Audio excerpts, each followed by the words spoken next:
Yo la team LV3D, j'espère que vous allez bien. Vous l'avez vu dans le titre de la sainte vidéo, j'imprime Batman #3. Bonne vidéo. Alors oui, ça y est, on va vous montrer enfin comment on fait pour récupérer une impression 3D quand l'impression 3D s'est arrêtée à ce niveau-là. Effectivement, on en était resté là. Vous voyez? C'est quoi le problème? C'est qu'on a imprimé que ça. Et là, la buse, elle s'était bouchée. Alors, ne jamais faire ça. Là, je le fais à froid pour rigoler. Donc, il faut qu'on imprime le reste, c'est-à-dire de là à là. Et ouais. Alors, pour ça, comment faire? Alors, déjà, la première chose qu'on va faire, c'est déjà, on va voir combien de centimètres au niveau de notre Z on a imprimé. Alors, on va faire un truc beaucoup plus précis. Voilà, ça, c'est parfaitement droit. 13,5. Vous voyez, c'est pas pareil. 13,5. Ça doit être exactement pareil ici. 13,5. Voilà, très bien. Donc, une fois qu'on sait qu'on est à 13,5 de Z, on va aller dans Cura, dans le slicer, et on va imprimer la partie qui manque. On va refaire un fichier. Bon, on va aller faire un petit décollage de print pour vraiment être sûr de faire des choses sympathiques et pour vraiment mesurer de là à là. Vous voyez, pour qu'on ait vraiment toutes les cotes précises. Bon, ben c'est parti les gars, décollage de print. Hein. Ouais, putain, il s'est décollé nickel. Regardez la première pièce, elle est trop belle, voilà. Voilà, on va bien le montrer à la caméra. Voilà. Très belle impression, ça serait dommage de pas la finir, hein. Bon, mesure prise, on est à 22,4. On va aller reporter les mesures sur le slicer. Donc du coup, comment on a fait? On a pris le fichier initial et on a tout simplement mesuré la partie manquante. Pour ça, comment vous faites? Vous avez une hauteur ici totale qui est de 260 mm et cette hauteur moins la hauteur qui était déjà imprimée va nous donner le reste qu'il faut imprimer. Donc ensuite c'est simple, vous allez aller ici et donc ensuite c'est simple, vous allez modifier de sorte à ce que vous puissiez descendre le fichier et Cura va vous indiquer à combien de millimètres vous êtes. Et ensuite moi je me suis mis à 13,5 cm, la hauteur que Karl avait déjà imprimée pour imprimer toute la partie supérieure. Voilà.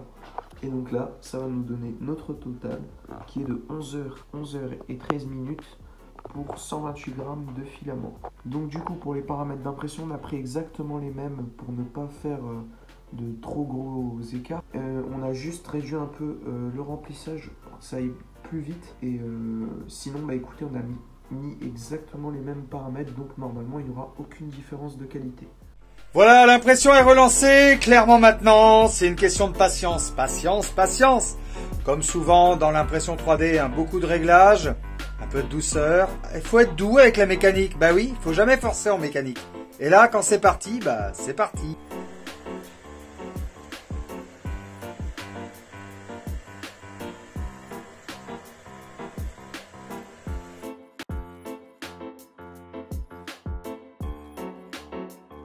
Et ben voilà, nous sommes le lendemain matin et qu'est-ce qui s'est passé? Et ben l'impression est finie les amis.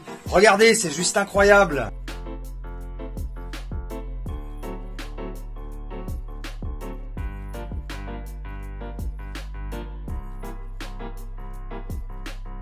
Voilà, donc on a la première pièce, la deuxième pièce, et ben on va aller les mettre ensemble. Et oui! Faites voir ce que ça donne. Est-ce qu'on s'est pas trompé dans les mesures? Vérifiage. C'est parfait, c'est juste génial. On va aller mettre de la colle et regardez ce que ça va faire. Oh là là là là là là là. Alors avant d'aller coller, je vais utiliser du petit fibre de verre comme ça là, qu'on utilise pour vraiment poncer à mort, vraiment pour enlever toutes les petites ébavures. Comme ça, et je peux vous dire que l'impression est juste parfaite les amis. C'est vraiment parfait, parfait, parfait, parfait.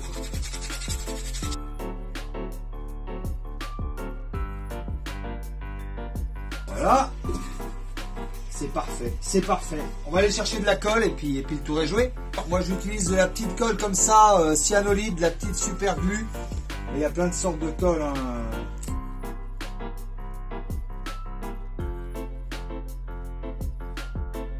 Au passage, là il y a des MakerPi P2, il en reste 3. MakerPi P2, c'est pas mal. Hein. Et merci à mon monteur aussi, GTX. On On a retrouvé un monteur, on a reformé l'équipe et ça fait très plaisir. Attention, magie. C'est parfait. C'est parfait. C'est parfait au niveau des mesures, on a tout bien reporté.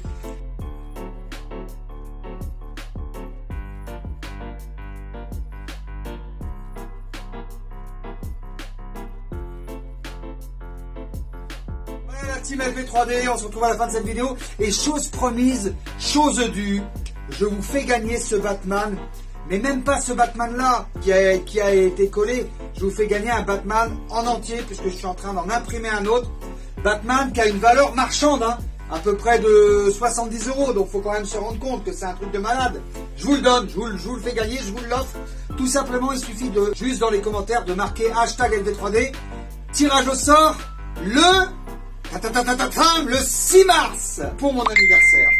Et puis, vous verrez aussi dans les commentaires, je vous ai mis le lien du pack LV3D Maker, qui est vraiment un pack qui coûte moins de 400 € pour démarrer dans l'impression 3D. Et on va en reparler du pack LV3D Maker, c'est vraiment le pack en ce moment pour démarrer dans l'impression 3D. Placement de produit, le lien est dans la description. Je vous dis à très bientôt sur la chaîne LV3D, n'hésitez pas à vous abonner, liker, partager, commenter. Ciao ciao, je vous aime fort.